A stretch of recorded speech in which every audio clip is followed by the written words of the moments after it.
ये कहानी है पगलापुर गांव की, जिसमें लल्लू राम रहा करता था। लल्लू राम की सोच तो बहुत ऊंची थी, पर हाइट उतनी ही छोटी। इसी के साथ उसके सपने तो बहुत बड़े थे, इसीलिए तो वो सारा दिन सोता और उन सपनों को देखा करता। उसे गांव में सब लोग आलसी और निठल्ला कहा करते। वहीं उसकी बीवी सुंदरी गांव की सबसे सुंदर औरत तो थी, लेकिन उसे गांव के लोग चलता फिरता पाउडर का डब्बा कहकर पुकारा करते। लेकिन अब पगलापुर गांव में एक समस्या गांव में चोरियां हो रही है। ये देखना तो काफी दिलचस्प होगा कि आखिर ये चोरियां कर कौन रहा है, लल्लू, सुंदरी या इन दोनों की आड़ में गांव में कोई और इस चोरियों को अंजाम दे रहा है। आइए जानते हैं क्या है पगलापुर में चोरी का पूरा माजरा। दोपहर की चिलचिलाती धूप में जहां पगलापुर गांव के सभी लोग अपने कामों में व्यस्त थे, तो वहीं गांव का बोना लल्लू राम खर्राटे लेते हुए बिस्तर पर पड़ा था।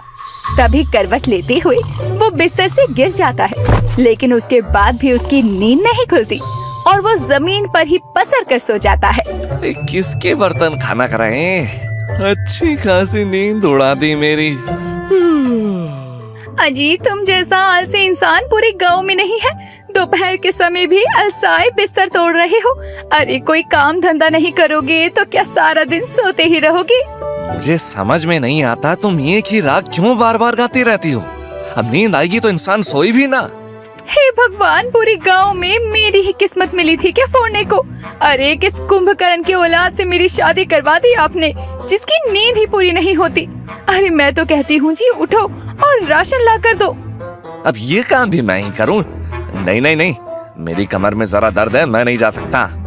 लालू उबासी लेते हुए फिर बिस्तर पर लेट जाता है, तो सुंदरी को बहुत गुस्सा आता है और गुस्से में उसका गोरा चिट्टा चेहरा लाल पड़ जाता है। तभी वो पास में ही पड़ी झाड़ू उठाकर लल्लू को कूटना चालू कर देती है। अरे भगवान, क्या कर रही हो? अरे चोट लग रही है मुझे। अरे इसीलिए तो पीट रही हूँ, काम के ना काज के, दुश्मन अनाज के। लल्लू अपनी पत्नी सुंदरी की मार से बचने के लिए घर से बाहर भागने लगता है, तो सुंदरी भी उसके पीछे झाड़ू लेकर दौड़ पड़ती है और फिर झाड़ू फेंककर उसके सर पर मारती है और बोना लल्लू सरपट खेतों की ओर दौड़ जाता है। भागते भागते वो गांव के चतुर सिंह से टक्कर खाता है। अरे अरे, किसका बच्चा गिर गया? अरे नल्ले, मेरा मतलब लालू, तुम कुत्ता पीछे पड़ गया क्या जो ऐसे भाग रहे हो? कुत्ता नहीं, गोरी चुड़ैल जरूर पीछे पड़ गई थी। अरे क्या बड़बड़ा रहे हो? एक तो इतने बौने हो कि तुम्हारी आवाज भी मेरे कानों तक नहीं जाती। कुछ नहीं, ऐसे ही मैंने सोचा थोड़ा दौड़ लगा लूं, शरीर में थोड़ी फुर्ती आएगी। बुखार तो नहीं तुमको? अरे तुम्हारे जैसे आलसी आदमी को चलने में मौत आती है और तुम बात कर रहे हो दौड़ने की। कुछ हजम नहीं हो रहा यार। हाँ तो हाजमे की गोली ले लो। इतना कहते हुए लल्लू आगे बढ़ जाता है। दूसरी तरफ सुंदरी साज श्रृंगार करके घर से राशन की दुकान की ओर जा रही होती है।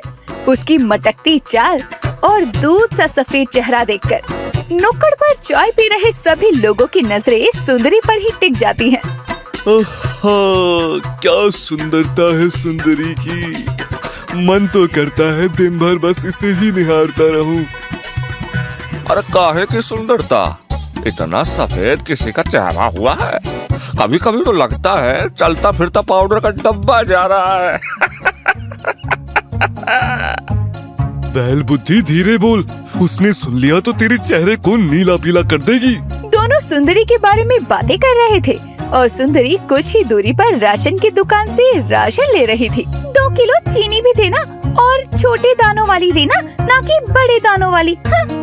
बिल्कुल बिल्कुल सुंदरी, तुम जो मांगो मैं ना दूं, ये भला कैसे हो सकता है? ठीक है, फिर 1 किलो काजू भी कर देना। अरे सुंदरी, तुम दुकान आने की दिक्कत ही क्यों करती हो? कितनी बार तो कहा है किसी के हाथ सामान की पर्ची पहुंचा दिया करो, मैं ही सामान लेकर घर आ जाऊंगा। इससे पहले कि सुंदरी कुछ कहती, वहाँ लल्लू आ जाता है। क्यों, सामान घर पहुंचाने का काम फोकट में करते हो क्या? कौन बोला बे? मैं बोला, इधर उधर नहीं, नीचे देख। आ गया बोना। कुछ कहा तुमने? मैंने कहा बोनी नहीं हुई है, सामान ले लो जल्दी जल्दी। कहाँ को भाग गई थी जी? चलो अब ये सारा सामान तुम ही उठाओगी। हे भगवान, ये काम भी मैं ही करूं? मुझसे ना हो पाएगा सुंदरी। अजी हाँ, तुमसे तो बस बकवास करवा लो, काम करने में तो आत्मा कांपती है तुम्हारी। तभी तो ऐसे सब नल्ला कहते हैं। तुम अपना गल्ला संभालो और तुम घर चलो, मैं बताती हूँ तुम्हें। सुंदरी लालू के कान पकड़े उसे वहाँ से ले जाती है और सभी देखते हुए बातें बनाते हैं। पता नहीं इस बोने लंगूर के हाथ ये हूर कौन सी घड़ी में लगी होगी। हम जैसों की किस्मत में तो लगता है कोई है ही नहीं। अरे तो ऐसे पाउडर के डब्बे जैसे हूर पाने से तो अच्छा ही है कोई ना मिले। वैसे एक बात समझ नहीं आती है, कैसा मनबुद्धि है लल्लू ना, हमेशा पत्नी से मार खाता रहता है। ये तो बिल्कुल सही कहा भाई। खैर छोड़ो, चाय पर ध्यान दो, ठंडी हो रही है। उनकी ये बातें लल्लू राम के कानों में भी पड़ती है, पर वो पलटकर क्या ही जवाब देता। लल्लू राम के आलस और कामकाज न करने से उसकी पत्नी सुंदरी उसे खूब ताने दिया करती, कभी कभी तो उसकी कुटाई भी करती। यहाँ तक कि पगलापुर गांव के सभी लोग लल्लू को बोना, निठल्ला, आलसी कहकर उसका मजाक बनाया करते। बात एक रोज की है जब लल्लू राम गांव के एक पेड़ के नीचे बैठे बैठे सो रहा था और आते जाते लोग उस पर हंसते हुए गुजर रहे थे। तभी गांव के मुखिया और चतुर सिंह उसे जगाते हैं। अरे ओ नालायक, उठ! क्यों रे मंदबुद्धि, गांव के बीचों बीच ऐसे क्यों पसरा हुआ है? मुखिया जी, मैं नदी में नहाने जा रहा था, फिर रास्ते में मुझे नींद आ गई तो सोचा एक झपकी ही ले लूं। आलस पने की भी हद होती है। सुबह से शाम हो गई और ये लल्लू राम है कि अभी तक नहाया ही नहीं। अरे मंदबुद्धि, आलसी जैसा दूसरा कोई नहीं है, और अब तक नदी में नहीं गया है तो जाना भी मत। क्यों मुखिया जी? अरे जरा सा तो कद है तेरा, कहीं नदी की गहराई में उतर गया तो पूरे गांव के लिए मुसीबत हो जाएगी। हाँ, तुम्हारे डूबने का गम तो नहीं होगा, लेकिन तालाब का पानी गंदा हो जाएगा तो बड़ी दिक्कत हो जाएगी। क्यों मुखिया जी? दोनों जोर जोर से हंसने लगते हैं। दोनों को अपने ऊपर हंसते देखकर लल्लू राम को बहुत गुस्सा आता है और वो दोनों के बीच से होकर निकल जाता है। कुछ ही देर में गुस्से में जब वो घर पहुंचता है तो सज सवर रही सुंदरी को देखकर चिल्ला पड़ता है। अजय, क्यों गला फाड़ रहे हो? भूत देख लिया है क्या कोई? सुंदरी, तुम इतना पाउडर क्यों लगाती हो? एक पल को ऐसा लगा जैसे कोई सफेद चुड़ैल खड़ी हो मेरे सामने। क्या कहा तुमने? ये बताओ, कहाँ से मटक मटक कर आ रहे हो? तुमको क्या करना है? मैं कहीं से भी आ रहा हूँ, तुम तो बस अपने साज श्रृंगार पर ध्यान दो। हे भगवान, ना जाने मेरे बाप ने भी क्या देखकर मुझ जैसी सुंदरी अप्सरा जैसी लड़की को इस बोने के साथ बांध दिया। मैं पूछती हूँ, रत्ती भर भी काम करने की इच्छा नहीं होती क्या तुम्हारी? कब तक ऐसे निठल्ले घूमते रहोगे? लल्लू सुंदरी की बातें सुनता रहता है। तभी वहाँ उनकी पड़ोसन आ जाती है तो सुंदरी उसके साथ बाजार जाने को निकल जाती है और गुस्से में भी लल्लू राम जाकर ज्यादा ताने सो जाता है। आधी रात के समय जब पगलापुर गांव के लोग गहरी नींद में सोए थे, तभी गांव में एक शोल ओढ़े अनजान आदमी नजर आता है, जिस पर गांव के कुत्ते भौंकने लगते हैं, जिसकी आवाज से गांव के मुखिया की नींद खुलती है। एक कुत्ते क्यों भौंक रहे हैं इस समय? अरे जी, अब क्या गांव में कुत्तों के भौंकने पर भी पाबंदी लगाओगे? अरे तनिक सो जाओ ना चुपचाप। हाँ, अब सो रहा हूँ, पहले तुम तो सो जाओ। दोनों उस आवाज को नजरअंदाज करके सो जाते हैं। अगली सुबह सारा गांव छेलू के घर के बाहर जमावड़ा लगाए खड़ा था और झाड़ू लगाने घर से बाहर निकली सुंदरी भीड़ को देखकर लल्लू को आवाज लगाती है। अरे उठे के नहीं, बाहर आओ जरा, देखो क्या हुआ है। क्या हो गया सुंदरी? अरे मैं क्या जानू जी, वो देखो छेलू के घर के बाहर कितनी भीड़ लगी है, लगता है कोई चल बसा। कैसी बातें करती हो, चलो पता करते हैं। दोनों भीड़ को चीरते हुए आगे जाते हैं तो देखते हैं कि छेलू और उसकी माँ जोर जोर से रो रहे थे। अरे मैं तो लुट गया, बर्बाद हो गया, मेरे घर से सारे गहने चोरी हो गए। अरे क्या हुआ, तेरे घर की चोरी हो गई? कैसे हो गया छेलू? मैं क्या जानू मुखिया जी, मेरी माँ ने अपनी बहू के लिए गहने संजो कर रखे थे, कमबख्त चोर वही चुरा कर ले गया। अरे अरे अरे अरे, ये तो बहुत बुरा हुआ तुम्हारे साथ। अब तो तुम्हारी शादी भी नहीं होगी। चुप कर बौने। मुखिया जी, आप हमारे साथ पुलिस के पास चलिए, मुझे शिकायत दर्ज करानी है। अब समझा कि रात में कुत्ते चोर को देखकर भौंक रहे थे। मुखिया जी, वो सब बाद में सोच लीजिएगा, पहले पुलिस के पास चलते हैं। गांव के कुछ आदमी छेलू के साथ पुलिस के पास जाकर चोरी की शिकायत करते हैं। तो पुलिस गांव में आकर सभी के घरों की तलाशी लेना शुरू करती है। लल्लू के घर की भी तलाशी होती है। तलाशी और सभी लोगों से पूछताछ करने के बाद भी चोर के बारे में कुछ पता नहीं चलता। अरे मुखिया जी, गांव में किसी के घर चोरी का सामान नहीं मिला है। इसका मतलब तो चोर गांव के बाहर का कोई आदमी सा है। अरे हाँ, भला गांव का आदमी क्यों चोरी करेगा? हम सब तो रिश्तेदारों की तरह रहते हैं। लेकिन हम चोर का पता लगाने की पूरी कोशिश करेंगे। बाकी आप लोग भी सावधानी रखिएगा। गांव में छेलू के घर चोरी की घटना के बाद से सभी गांव वाले चौकन्ने हो जाते हैं। कुछ दिन ऐसे ही बीतते हैं। फिर एक सुबह चतुर सिंह के घर भी चोरी हो जाती है। सभी लोग सोचते हैं कि आखिर चोरी कौन कर सकता है। तभी लल्लू की जोर जोर से रोने की आवाज आती है। अरे गजब हो गया गांव वालों, गजब हो गया। अरे ओ बौने, क्या गजब हो गया? चोरी हो गई, मेरा पंखा चोरी हो गया मुखिया जी। अब मैं कैसे सोऊंगा? बिना पंखे के मुझे कैसे नींद आएगी? गजब हो गया, गजब हो गया। लल्लू का रोना सुनकर सुंदरी की आंख खुलती है तो वो बाहर आती है और अपने घर में चोरी की बात सुनकर सर पकड़ लेती है।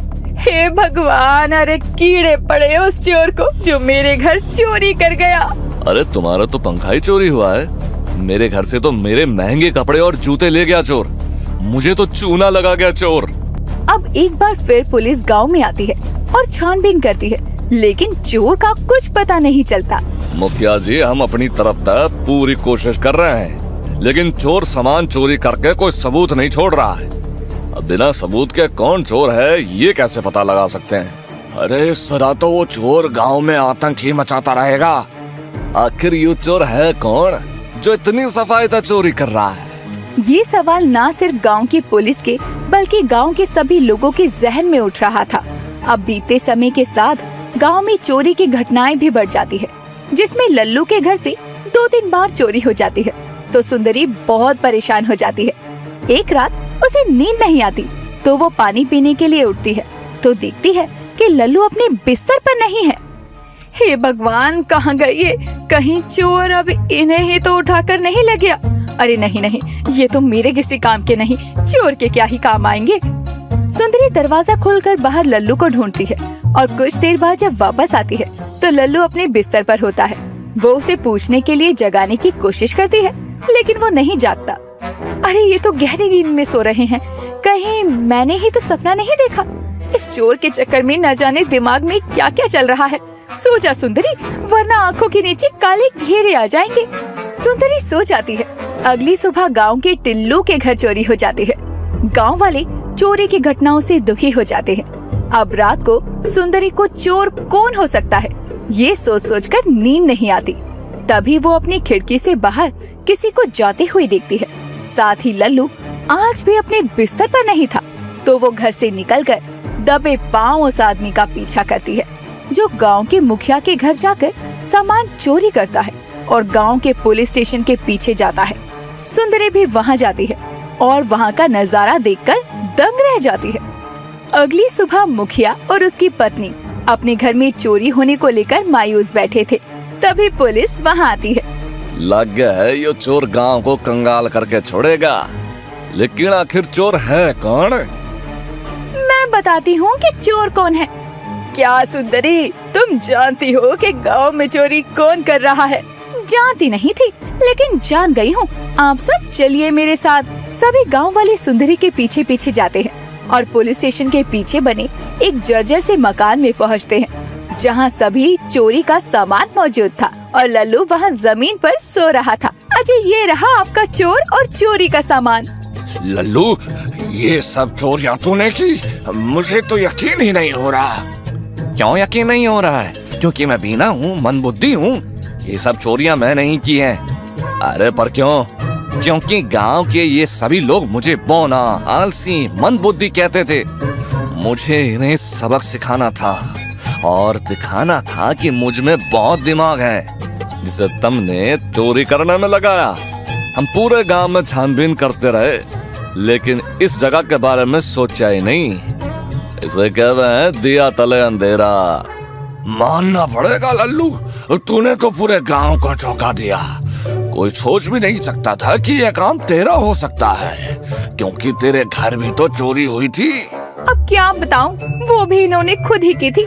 दिमाग लगाया भी तो चोरी करने में। लेकिन चोरी की है तो सजा भी मिलेगी लल्लू राम। हम तुम्हें गिरफ्तार करते हैं। नहीं नहीं इंस्पेक्टर, हम सब अपनी शिकायत वापस लेते हैं, क्योंकि हमारा सामान तो यही है। चलो चलो, सभी अपना सामान ले लो। इस घटना के बाद से फिर कोई भी लल्लू राम को बोना, मंदबुद्धि होने का ताना नहीं दिया करता।